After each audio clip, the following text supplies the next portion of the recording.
I'd like to show you an incredibly tense game played between world champion Magnus Carlsen and Hikaru Nakamura, speed chess specialist.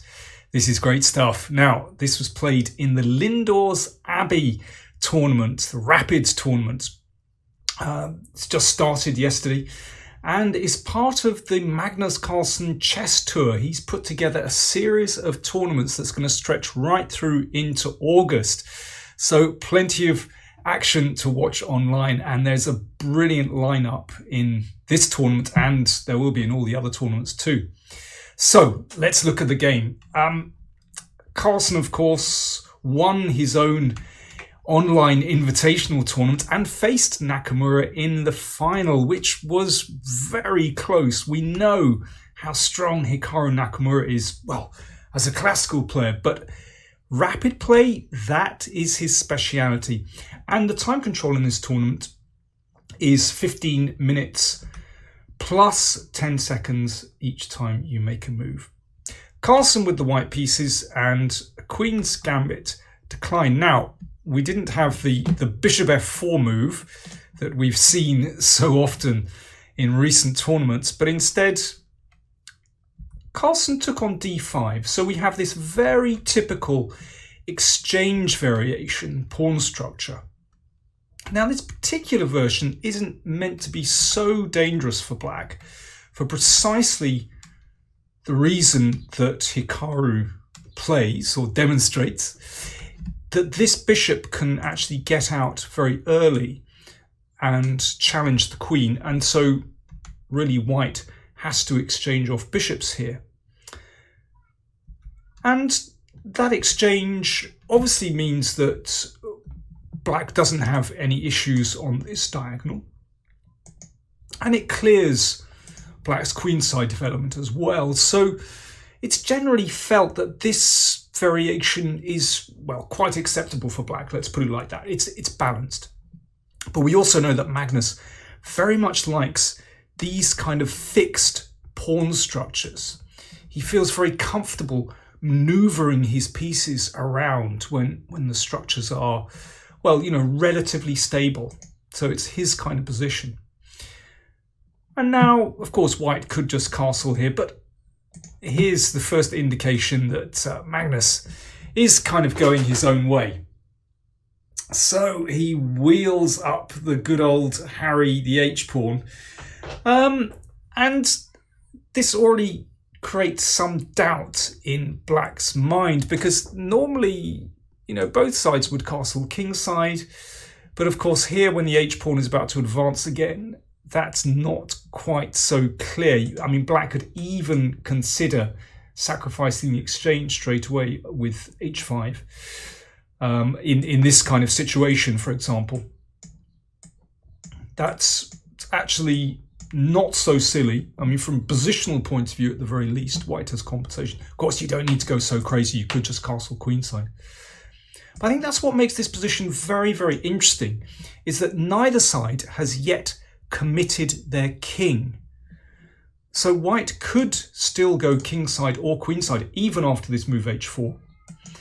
And the same with black. Hikaru hangs back for the moment.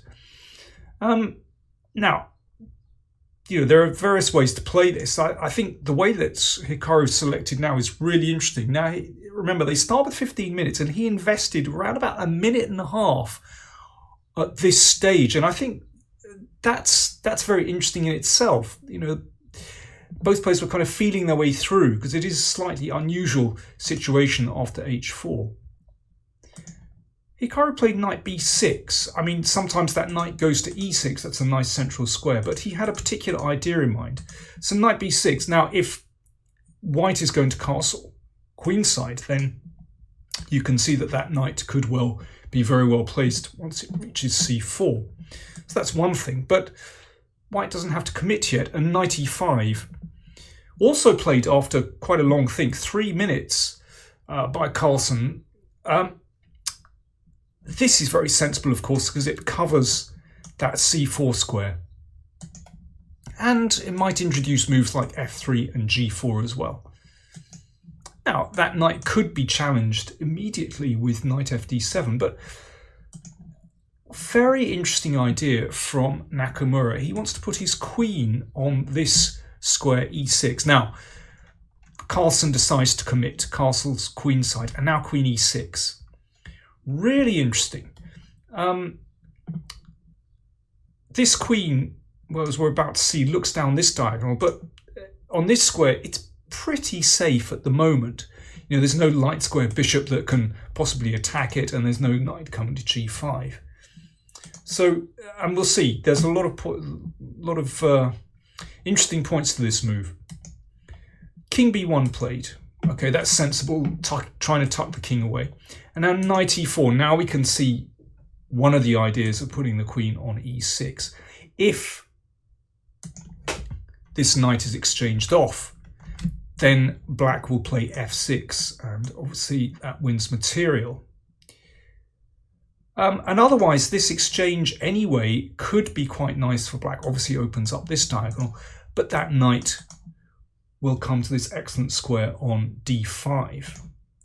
So knight e4, very interesting move from Nakamura. You know, he's fighting fire with fire.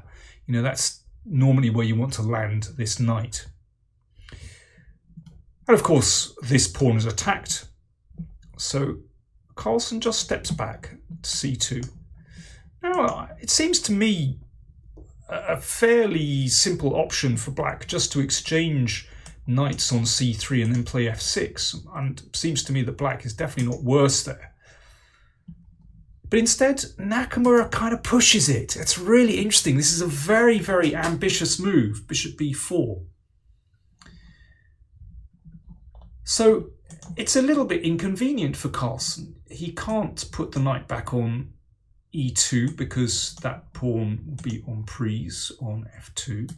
So he has to exchange. So that's what Nakamura wanted to force. As I mentioned before, gives the knight a nice square on d5, opens up the line of the queen. And also you can see now that actually f6 is a threat, actually trapping the knight. So suddenly the pressure is on Carlsen. Really interesting how this maneuver of the queen into the middle has suddenly changed things around. And black has some initiative, but, well, or trying to gain the initiative. Carlsen responds, well, in kind, you could say, and threatens some nasty stuff down here, exploiting this pin. Nice move from Nakamura, pawn to g5. So if the bishop goes back to g3, then you can play f6, so there's no capture on g6 at that moment, and you can see that the knight is trapped. So this is very complex stuff already. So after g5, Carlsen took it. Black is going to win material. Of course, this was anticipated, and now rook h4. So this rook slides into the game. It's possible to take either piece actually, but in both cases, white gets compensation. So black's pawn center has disappeared, but he's got a piece for it. This is an extra bishop now, but this is obviously very threatening, and it is time for black to make a decision about the king. So castle's kingside.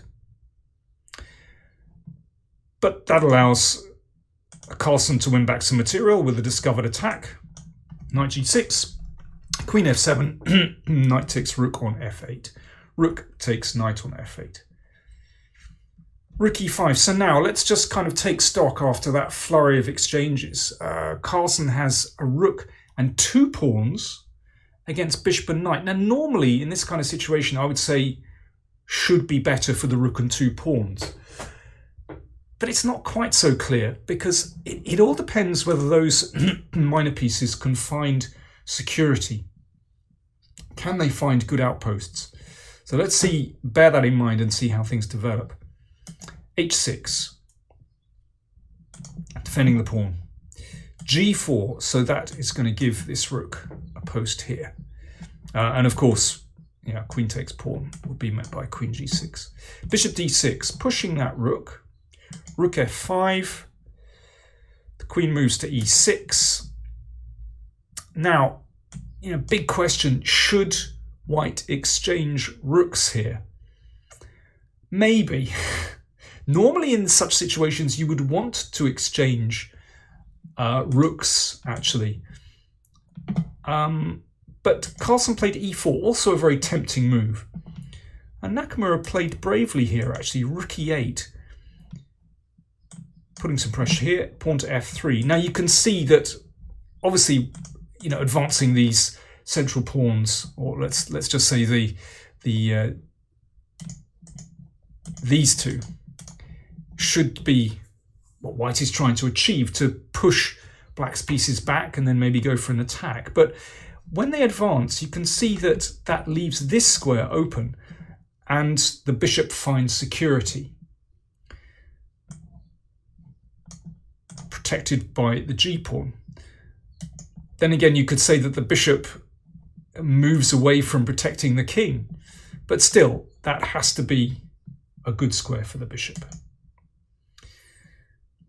Now white would really like to open the position to get these major pieces into play and join up with this one and try to attack the king. So let's see. Rook d3, knight c4. So this knight coming back into the center. Knight d6, yeah, pushes the rook. Well, the rook can go this way, but it's moving away from the crucial zone around the king. So Carlsen plays differently. Instead of moving the rook across to a5 or c5, he tries to open things up, and this has to be a good idea to connect those rooks. So, for example, if pawn takes pawn, then rook takes pawn, and I think we can definitely say that white has some advantage there. Black is suffering. That knight is under pressure. But Nakamura plays very cleverly now. He plays queen e7, just stepping back. So remember, that rook is still attacked. So rook f6. Now bishop e5, attacking both queen and rook. So rook g6 check, gets out of trouble. The king moves to h7, and now queen c2. So once again, if the position opens, then you can see how that looks very uncomfortable for black. So Nakamura just keeps it closed for the moment. Now, if black can stabilize here, I mentioned before that the minor pieces need stable positions. If they find that, then this could easily turn in black's favor. It reminds me of some of those King's Indian positions or Grunfeld positions where black gets this wonderful blockade and dominates the dark squares. And you can even imagine some beautiful counterattack with a pawn storm on the queen side. So it's vital that white shakes things up. I should mention that if queen takes pawn, then black gets counterplay like this. And that's not so pleasant. So rook e6 from Carlsen, but he has something very specific in mind. So he does exchange those rooks. Now again, if the knight hops back to d6, then black is fine. But d6, excellent move, excellent move. So this brings white's major pieces into play after rook d5, attacking the bishop, attacking the pawn. Obviously that can't be contemplated for, well, a couple of reasons, but let's say e5 check, winning material. So knight f7, that holds the blockade. And here another big decision from Carlsen. So would you capture the pawn with the queen? Should you go for an endgame? Or should you capture with the rook? Well, I mean, both are possible, and I think the endgame after queen takes c5, I mean, I would prefer to play white here, but it's very difficult to lift that blockade, and black should be okay. I think rook takes c5 in any case is a much more practical move, because what Carlsen wants to do is combine threats to these pawns here with an attack on black's king. Let's see how he managed to do that. Queen b6 and now a4. So the squeeze starts on the queen side. So potential to play rook b5 or a5. So a6 and now a5. Queen e6 and rook d5. So this is going to allow white's queen into the game. And that d7 square is, of course, a critical point in the position which will allow black to attack the pawn on b7 as well as look through to the king. King g7, queen c5. So Carlsen puts a little bit more pressure here and starts to bring the queen into the action. And here, I think black is under enormous pressure already. You can see how combining threats to the king side and queen side leaves black, I think, in some trouble. But king f6 apparently is still okay, but doesn't look like a very comfortable move. But Nakamura played queen f6, which looks, I think, like a very natural move to hold things together, put some pressure here, put some pressure b2. But now Carlsen takes control. Rook d7. But it's getting messy, and of course the players were running short of time. Rook takes b7.